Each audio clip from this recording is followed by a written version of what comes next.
everyone. George, Packard Family Lawn and Landscape. And again, traveling around doing estimates today, but I'm going to take the time to tell you or to talk to you about this. When is it time to go full-time in the lawn care business?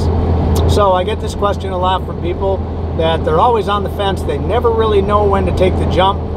Here's what I'll tell you. First off, and I've talked about this before, but for those of you who haven't seen it, you have to make sure that it's what you want to do. First and foremost, make sure it's what you want to do. I can't stress that enough, because I know guys that want to get into the lawn care business and they talk about it, and all of a sudden they quit their job, they get into it, and they find out they're allergic to frickin' grass. You know, grass clippings and shit, and just weird shit like that, you know, that kind of screwed them. They went out and bought a bunch of equipment, and now they can't do anything with it, you know. Things like that. You got to make sure you like what you're doing. If you don't like what you're doing, you're not going to be doing it, you know, or you're going to suck at it. So that's the first thing. So when is it time? Here's how I look at it. When I started, I did it part-time, and I kept my full-time job. Okay, Kmart, I was loss control manager, and I stayed there, and my family helped me on the side. Started out doing it just myself, as many as I could do. Well, pretty soon I needed to inquire the help of my family to help me out with that. And then it got to the point where even my family and I, doing it on evenings and weekends, we couldn't keep up. The demand was greater than what I could do. So we talked about it, and we had some events that happened that actually pushed me into getting into this. It was like the day after Christmas. They called in all the loss control managers one year and fired every one of us. So it pushed me into that position, because they let me go. 2 months later, they call me back up and say, hey, we're hiring back 2% of the loss control guys in the company, and you're one of the 2% that we want back, and we really need you. And I'm not going to get into the long story about this, but the problem was I did a lot for these guys, and I would handle all their internal investigations, and I was their right-hand man. I was all over the state, you know, taking care of these problems for them. So yeah, you're damn right they wanted me back. But I made up my mind right then and there that I was not going to be me anymore. Never again would I allow corporate America to hold my future in their hands. So now if I make it or I die trying, that's totally up to me, you know. It's all falls on my shoulders. So therefore, when do you do it? Well, like I said, for me, I got kind of pushed, and then, you know, that spring I left the company, and I left them on my terms. But most people right now, if you have a job, do not quit that job until you get to that point where you know you are just swamped. You're making way more money, and I'll tell you what you better be thinking about also. Make sure you've got enough business, or that you feel you have enough business that you can provide insurance for yourself and whatnot, because if you have a job that has insurance, that's important. I mean, that's some valuable stuff right there, especially today with the medical prices the way they are. You can't afford to be sick. You get sick without insurance and you went on your own, use the F word, fellas. That's what you are, because you are just screwed. So you don't want that to happen.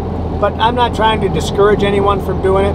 I'm just telling you, make sure that you have enough work in front of you where you know you can go out and you can kick ass and you can have a lot better life. And being an employee, I can tell you this. I was an employee of several different places: dairy farms, potato farms, factory work, retail work, and private security work, private investigator work. I mean, I had my bosses, my share of bosses, and I'll tell you what, I would never look back.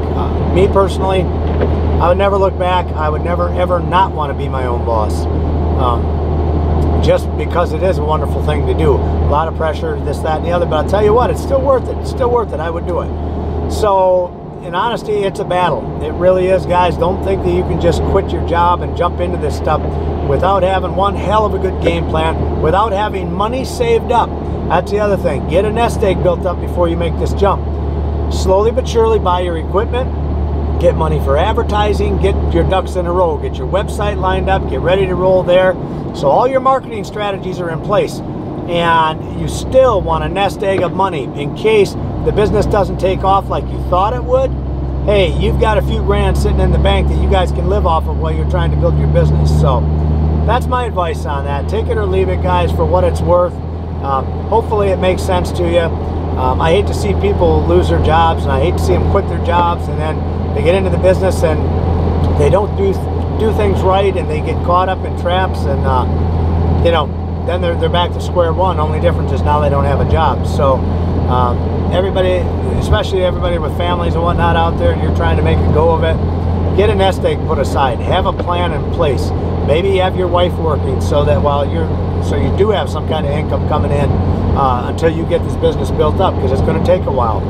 So anyway, those are my thoughts, guys. George Packard, Family Lawn and Landscape, as always. And I want to tell you guys, from the bottom of my heart, I appreciate the comments you guys leave. Those of you that leave good comments. Those of you that leave bad comments, fucking idiots. So anyway, I do appreciate the comments. I am thankful for them, and I'm thankful that I do have an audience of people that actually want to learn. And I wouldn't be doing this if I didn't feel I was helping people out, you know. So I try to steer people in the right direction. I never ever want to be in a position where I steered someone the wrong way. So I've kind of built my whole life around trying to help other people succeed in this business, in the lawn care landscape industry, because it's a business I know. And if I can help you avoid some pitfalls and things along the line like that, that's what I'm here to do. And there should be more people out there doing this. There should be more mentors out there that don't have their hand out, that are selling you something. You know, that's a personal gain issue for me. And I mean, I get it at some point, I really do. I mean, I get it, like, you spend a lot of money, and if you spend thousands of dollars in trying to mentor people and teach people, at some point, yeah, maybe you gotta make a little money to help offset things. I kind of got in a position where I was on the phone so much with so many guys, and it was taking so much of my time, and it's like, God, I just can't keep doing this because I'm not getting anything else done, you know. So I had to cut back on that and basically eliminate it, because I just can't do it. I mean, I offered one-on-one counseling, you know. I do offer it, but you know, I got to charge for it, because I can't just sit here anymore and just keep doing it for free, because it's just so frickin' time consuming. But anyway, this has been George Packard, Family Lawn and Landscape, and if you save your money and do things right, you will have something like this eventually.